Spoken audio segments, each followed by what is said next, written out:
Mayor, the Idaho legislature and the governor passing House Bill 96 earlier this month outlawing government agencies from displaying flags other than the U.S. flag, a government entity flag, official flag of the states, military branch, POW, MIA, and Indian tribe. Now, the state's AG, as well as the sheriff, has sent requests in letters to follow the new law, but the message we received from your office yesterday saying that the law includes neither definitions nor enforcement mechanisms and will continue to fly the flags currently on display at City Hall. How do you square these two things? And would you respond to people confused by your position in choosing not to follow Idaho law? Sure. We received those letters and we're taking them under consideration and evaluation. And as I've said to the public, in the meantime, we will continue to fly the flags we've historically flown. And we do that because we have flown the pride flag for nearly a decade, and that flag says that we are unequivocally a city that's safe and welcoming for everyone. It's a symbol of our commitment to that. It's a part of how we tell the story of who we are as a city, and so we'll continue to fly the flag. Now, are you looking for this to be settled in court, or are you willing to take it that far? We are waiting to hear otherwise, but until then, we are continuing to do what we've always done, which is fly a flag that says we are a safe and welcoming city for everyone. Okay. Now, proposing a change to the zoning code recently, City of Boise has, to allow the City Council to rehear conditional use permits without finding an error in the Planning and Zoning Commission's decision. Now, this appears to be closely tied to the interfaith sanctuary projects, and critics say that the shift could politicize the land use decisions in the future, undermine expert input, and that it was introduced with limited public engagement. How do you respond to the concerns that this change is being made to benefit a single project and risks weakening public trust in the city's land use process? Sure.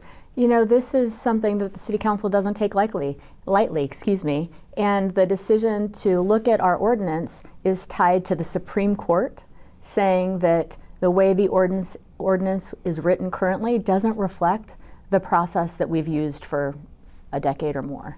And so we're looking at this issue to ensure that elected officials that are held accountable by the public are able to weigh in and impact land use decisions, as they always have.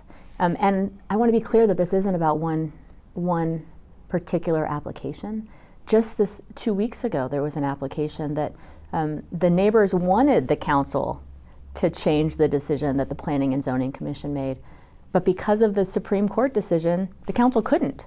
They had a whole bunch more information. They would have loved to potentially make change the decision altogether, but they could not because of what the Supreme Court had said with regard to our process. That's what's being corrected, that flexibility for the council to hear from neighbors, take into consideration more information that might have existed at the planning and zoning hearing, make a decision, and then be held accountable by the public. And then another thing we wanted to bring up with Boise Police, they're now visiting dozens of vape and smoke shops in what they call an educational phase. And they're saying they're to ensure the compliance with state law when it comes to drug paraphernalia, even though many of these stores have been selling these things, the same products for years without any issue. Some wonder whether this is the best use of our limited police resources, especially when officers say they're often too busy to pursue deeper investigations during calls for service of regular calls. So how do you see this effort fitting into the broader public safety priorities? Sure.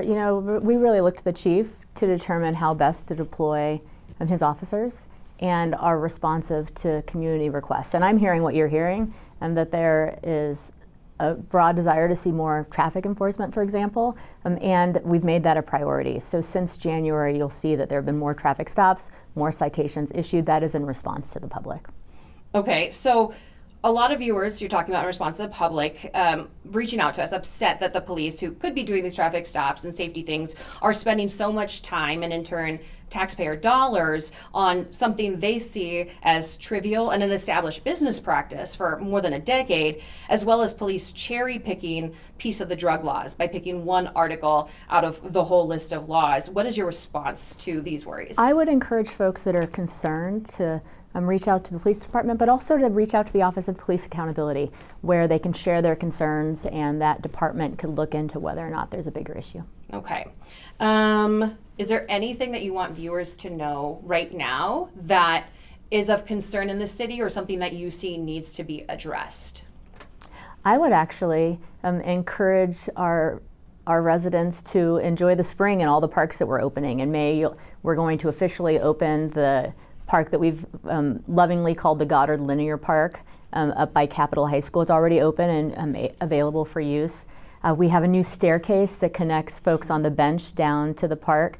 102 steps, everybody likes to tell me, and people are gathering there, meeting neighbors, we're going up and down the park. We've got so many activities for families that are free along the Greenbelt, in our foothills. It's just a great time to get out and enjoy the investments the city's made in ensuring that this is a vibrant, safe and welcoming city with lots of opportunities for our residents.